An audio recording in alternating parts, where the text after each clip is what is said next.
Welcome to Many Faces of Dementia 2018. This is our 9th biennial conference, and I'm really pleased to see you all here. And I thank you for your patience with our registration this morning, which was a little chaotic, and for coping with us as we try to make things right. My name is Freddi Segal-Gidan. I'm chair of the planning committee, and I'm with the USC Alzheimer's Disease Research Center. I'm actually the founder of this conference, along with a longtime conspirator, Grace Farwell, who's here today. We started this in 1990 with the idea of trying to bring a one-day conference on dementia to Los Angeles to improve care for the older adults who we see. So thank you for joining us today. On behalf of the USC Alzheimer's Disease Research Center, the Conference Planning Committee, our partner organizations, and our sponsoring organizations, I want to thank you for joining us, and I want to thank them for helping to make this possible. Without their financial contributions, we couldn't have kept the price of today down as low as we have. This is the only conference for health professionals in the Los Angeles area devoted solely to updates in clinical practice and research on dementia. We have in attendance today over 200 health professionals working in the Los Angeles area. And it is a unique conference in that this conference involves physicians, physician assistants, nurse practitioners, RNs, LVNs, recreational therapists, marriage and family therapists, psychologists, social workers, RCFE administrators, the whole gamut of people who take care of people with dementing illnesses. So I hope that you will take the time today to meet other people at your table and in other tables, so you get to increase your network for working and improving care for patients with Alzheimer's disease and other dementing illnesses. Each Many Faces of Dementia conference has a theme, and our theme this year is It's Not Just Alzheimer's. And we are going to focus on the non-Alzheimer's dementias, the atypical dementias that are a challenge for many of us and the families we care for. We have a great faculty today, very esteemed faculty, who are going to try to meet the needs of, again, this varied audience. So for some of you, the information you hear today will hopefully be reinforcing to what you already know about some of these non-Alzheimer's atypical dementias. But for others of you, this may be a challenge. So bear with us if there's things you don't understand, you need clarification. Use the time for questions and answers, which we hope there will be at the end of each talk, to get your needs met. But do understand that there's a range of professionals and understanding of these dementias in the room, and so we're trying to meet everybody's needs today. With that, I'm going to provide a little bit of overview and context for today before we move on to our first speaker. So I think I took care of all the housekeeping things. These are the overall course objectives today, which I'm not going to read to you, for the meeting in general, and then each speaker has their own objectives, which they have been asked to speak towards. So in general, the question I get from patients and families is, do they have dementia or do they have Alzheimer's disease? This seems to be the biggest area of confusion for patients and families, and even for some health professionals. And if it's not Alzheimer's disease, does that mean it's not dementia? So it takes a lot of time with families and health professionals to understand that dementia is an umbrella term. And there are other terminologies that we need to be clear on. So there's a slippery slope in the care and practice of people with cognitive problems that is hard to avoid. First, there's the issue of cognitive impairment.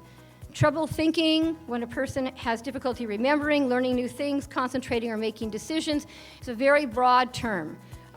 And now that we have the term mild cognitive impairment, which is a pre-dementia condition, it's even gotten more confusing, I think, for people as to what these terminologies mean. Dementia is a form of cognitive impairment, where it's a brain disease that causes long-term and often gradual decreases in the ability to think and remember that is great enough to affect a person's function. And this is the definition most of us have worked with for about the last 20 years. It has been supplanted by DSM-5 neurocognitive disorder.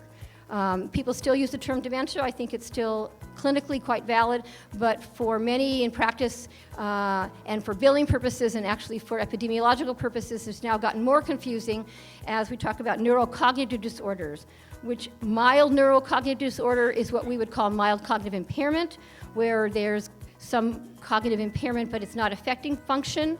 And then major neurocognitive disorder, which is the new term for dementia. So keeping up on terminology is important, and being clear in our terminology when we speak to one another and we speak to other professionals starts to be challenging as the landscape of terminology changes.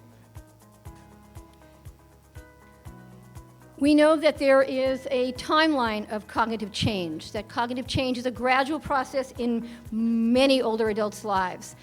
For some people, there's an acute event like a stroke or a head injury that can precipitate a marked cognitive change. But what we're talking about here is gradual cognitive change that occurs over many, many years, sometimes takes maybe 5, 6 years, 7 years to manifest itself. Families are not quite sure, is this normal?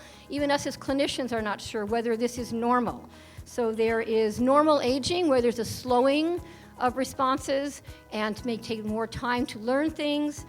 But then we know now from basic science research that there's a preclinical phase, at least to Alzheimer's, and we believe to many of the other neurocognitive disorders, where there are silent changes going on in the brain, pathological changes that don't manifest themselves until they reach a certain level that produces clinical symptoms. So there's this preclinical, asymptomatic, silent period that we're learning more about, but raises more questions because we don't really know when it starts and we don't really know what to do in many of the cases. Then there is the beginning of observable cognitive changes, again called mild cognitive impairment, when there is no functional change, but either the person themselves is experiencing some changes and they're reporting to us, or family and other members are coming to us and saying there's something different here. And that's where the dilemma of, is this normal aging, or is this the beginning harbinger of some other condition coming on? And then if this progresses, we move into a dementing illness where there's functional change. And then we know from clinical practice, and that's where our clinical practice in the past has started, is at the presentation of clinical symptoms, that then in many cases there is a trajectory of gradual cognitive decline through stages of dementia from mild, moderate to severe and end-stage death. So we now have this broadened understanding of cognitive health and brain health with aging, but it makes it even more confusing as we're working with families to try to understand what's going on and where people are in the phase of their disease as we uncover the onion and try to understand the different areas of these diseases as they evolve. So again, dementia is this umbrella term, and it is non-specific. It is a syndrome. It is a series of symptoms. It's not a diagnosis. And this is difficult because people often come to us with saying that my loved one has, or I've been told I have, maybe dementia. Well, dementia is just a syndrome. It says that you have cognitive problems that are affecting your function. It doesn't say what's causing it. And there are over 100 types of underlying diseases that cause dementing illnesses. And so, as I say to the medical students and residents who rotate with us, in older adults, 50 to 60% of dementing illnesses are Alzheimer's disease, but that means 40 or 50% are not, so you want to be accurate. You can flip a coin and be as accurate as just saying it's dementia, most likely Alzheimer's if it's a 74-year-old, but maybe you're not right. So the thing is that a dementing illness is not normal. It's affecting function. So cognitive impairment that's not affecting function, mild cognitive impairment, may intersect with normalcy, but when it's starting to affect function, then this is not normal, and this requires our attention, hopefully before we get to this stage. So again, in talking about the differential diagnosis of dementia, particularly in older adults, the majority of cases are Alzheimer's disease.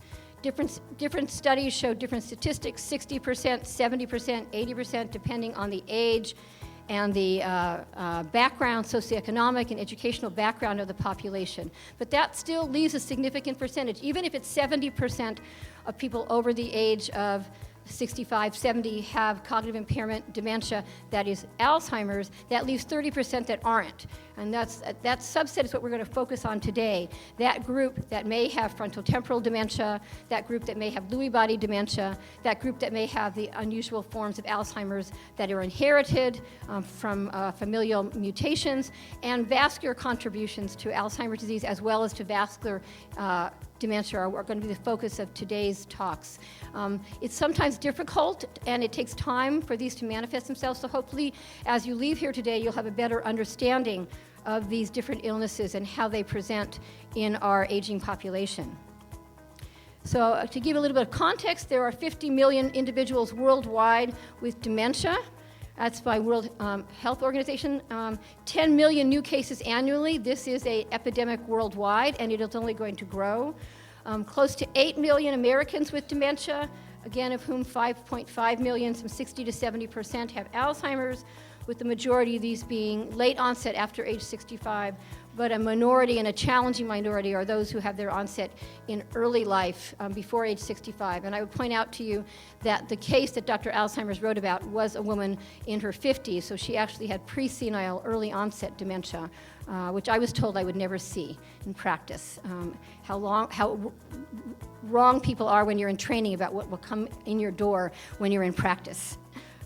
There are about 800,000 cases of vascular or multi-infarct dementia, about 300,000 with Lewy body, and about 50 to 60,000 with frontotemporal dementia, of whom 60% of those have early onset or before age 65, so become challenging in that group. So this gives you a little bit of context for today's talks.